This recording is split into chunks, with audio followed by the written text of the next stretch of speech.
A world can be made of glass and water, a self-contained ecosystem designed to test the limits of an extraordinary mind.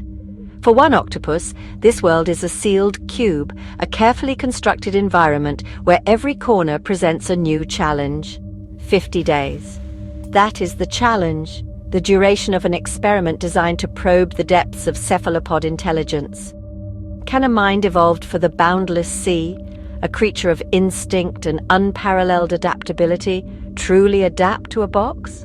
Or will its intelligence turn against its prison, leading to unexpected behaviors and perhaps even a desperate attempt at freedom? The tank sits in a quiet room, a space dedicated to observation and the pursuit of understanding. It's a universe unto itself, a microcosm reflecting the vast mysteries of the ocean. Inside the octopus, Inky, a name given to him not just for identification, but as a nod to the enigmatic nature of his kind. He is a splash of russet and cream, a living canvas constantly shifting in color and texture. Inky is a liquid sculpture of muscle and mind, a testament to the power of evolution. His 8 arms, each acting with a degree of independence, yet working in perfect coordination. They are lined with hundreds of sensitive suckers, each a tiny sensory organ capable of detecting the subtlest of textures and tastes. These suckers taste and touch the world in ways we can barely imagine, providing a constant stream of information about his surroundings.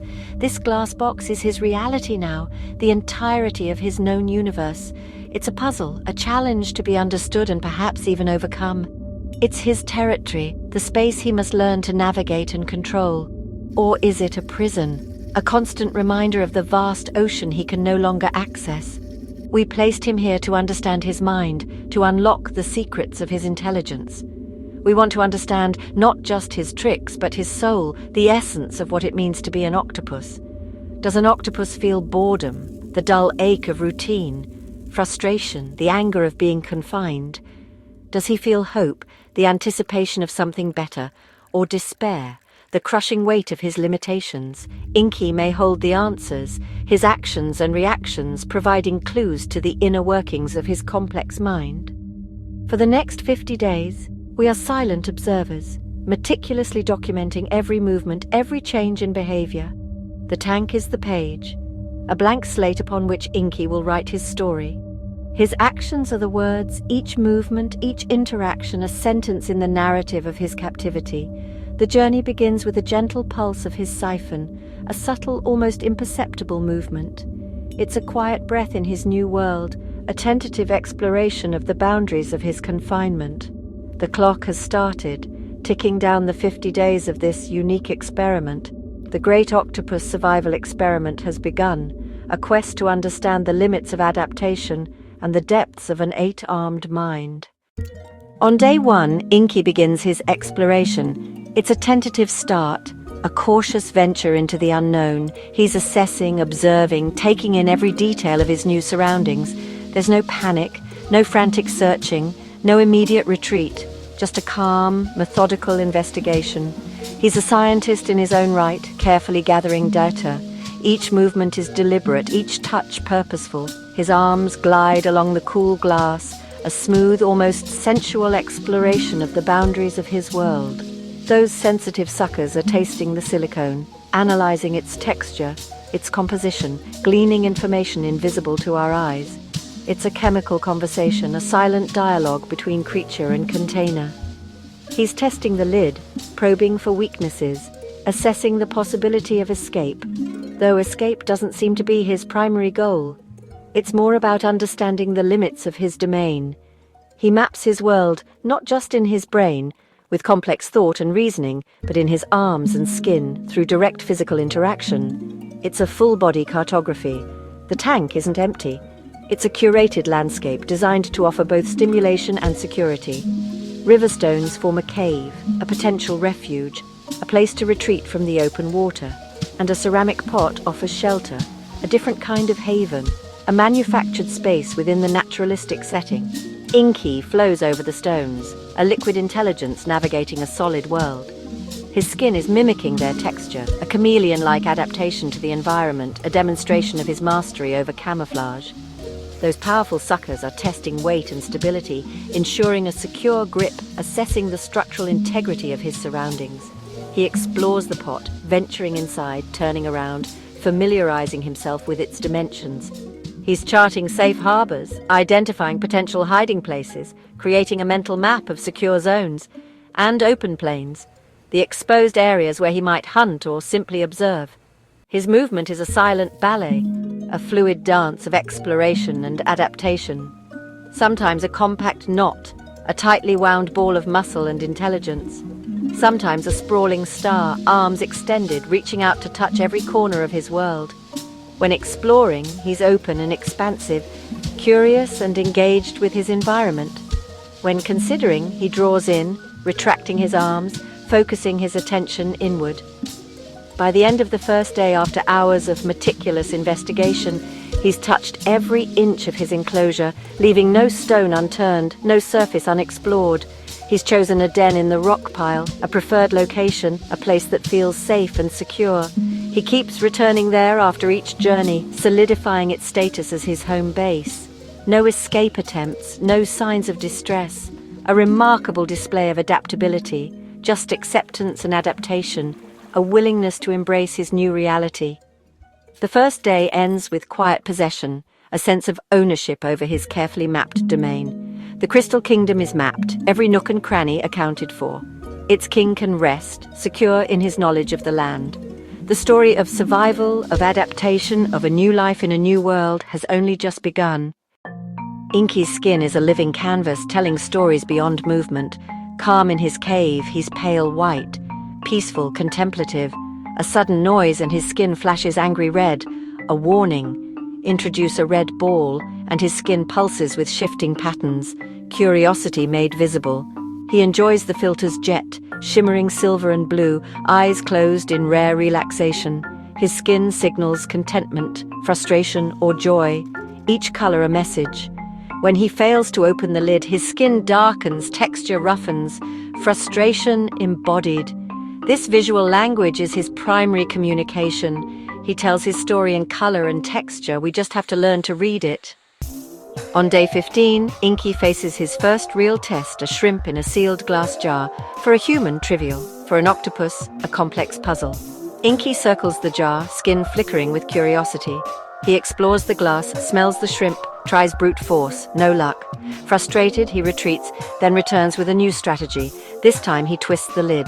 With coordinated effort, the lid comes loose. He plunges an arm in, claims his reward. He solved the puzzle, not by luck, but by learning and adapting. His skin settles into calm white. Satisfaction. The empty jar is a monument to his mind. He did not give up. He adapted. He learned. The glass box holds a brilliant, resourceful mind. Tough.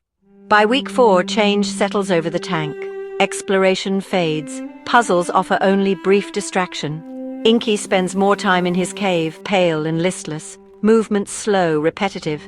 Tracing the same path, a mind trapped in a loop. The spark in his eye dims. The box becomes a cage.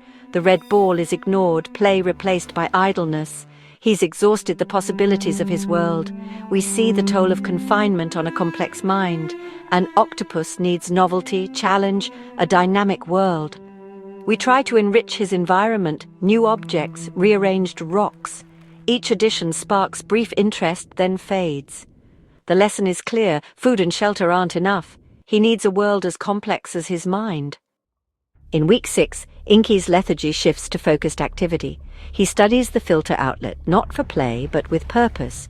He tests stones, placing them over the filter intake, searching for the perfect fit. This is not random. He's researching, formulating a plan. His attention is fixed on the tank's life support system. The lid is impenetrable, but the machinery is a potential weakness. He watches us during water checks, his gaze calculating. One evening he tries to wedge a stone between the filter and glass, using a tool. The attempt fails, but the intent is clear. He's not just adapting, he's trying to change his world. The ghost in the machine is awake. He's searching for an escape route. The experiment has become a battle of minds. Inky is no longer just a subject. He's a strategist. The final day arrives, 50 days complete. A milestone reached in our observation of Inky. It's a day filled with a mix of anticipation and reflection as we prepare to transition him to a new environment. Inky rests, calm and alert, an unusual stillness that hints at a deeper awareness. He seems to sense the impending change, a shift in his surroundings that even we can feel. There's a quiet intensity in his gaze, as if he's contemplating the next chapter of his life. His plan to dismantle the filter failed, a testament to his problem-solving skills, but it changed how we see him. It revealed a level of intelligence and determination that we hadn't fully appreciated before. It was a turning point, a moment that solidified our respect for this incredible creature. We prepare for transfer. The lid is unlatched, a symbolic gesture that marks the beginning of the next phase. The sound echoes slightly in the room, a signal that something is about to happen. Inky reacts, skin flashes red, a vibrant display of emotion, arms spread, a defensive posture, eyes fixed on the sound. It's a clear indication that he's aware of the change and assessing the situation. He moves to the surface, not with panic but with deliberate grace, a controlled ascent that speaks volumes about his composure. There's no frantic thrashing, no desperate attempt to escape, just a measured and thoughtful movement. As we lower the transport container, he reaches out, exploring with his tentacles a curious and cautious investigation of this new object entering his world. He's gathering information, assessing its size, shape and texture, trying to understand its purpose. He enters willingly, a gesture of trust or curiosity, a sign that he's willing to cooperate, to participate in this transition. It's a moment of connection, a silent understanding between us and this intelligent creature. The journey from box to container is smooth, a silent agreement, a seamless transfer that minimizes stress and disruption. It's a testament to our careful planning and Inky's remarkable adaptability. The struggle is over. A truce is called, a peaceful resolution to a potential conflict. Both sides have reached an understanding, a mutual respect that transcends the boundaries of our different worlds. He looks back at the empty box, his world for 50 days, a space that held both challenges and opportunities, a place where he learned and grew. It's a poignant moment, a reflection on the time spent in this temporary home, a place of discovery, frustration, boredom and ingenuity, a microcosm of life itself. He explored every nook and cranny, solved complex puzzles, and found creative ways to entertain himself. He taught us about the language of his skin and the power of his mind, revealing the intricate ways in which octopuses communicate and think. He challenged our assumptions and expanded our understanding of intelligence in the animal kingdom. He didn't escape, but he triumphed in another way, demonstrating his resilience, adaptability, and intelligence. He showed us that success can take many forms, and that sometimes the greatest victories are the ones we don't expect. The experiment ends, but our understanding is just beginning. Inky's journey has opened up new avenues of research and sparked a deeper appreciation for the complexity and intelligence of these fascinating creatures. Released into a larger, complex habitat, Inky leaves us with more questions than answers. We watched him for 50 days, but his mind remains a mystery. Was his attempt to block the filter sabotage or play? We can only guess. His intelligence is not like ours. Each arm thinks, his consciousness a society of mind. The 50 days were not a failure, but a masterclass in adaptation and resilience. The empty glass box echoes with his memory, paths worn in sand, scratches on the filter. These are artifacts of a mind at work. He left his mark on that world, and on us. In the end, the octopus keeps its greatest secrets. We are left with awe and respect for the 8-armed mind that lived inside the glass box, reminding us that alien intelligences surround us if we are patient enough to listen.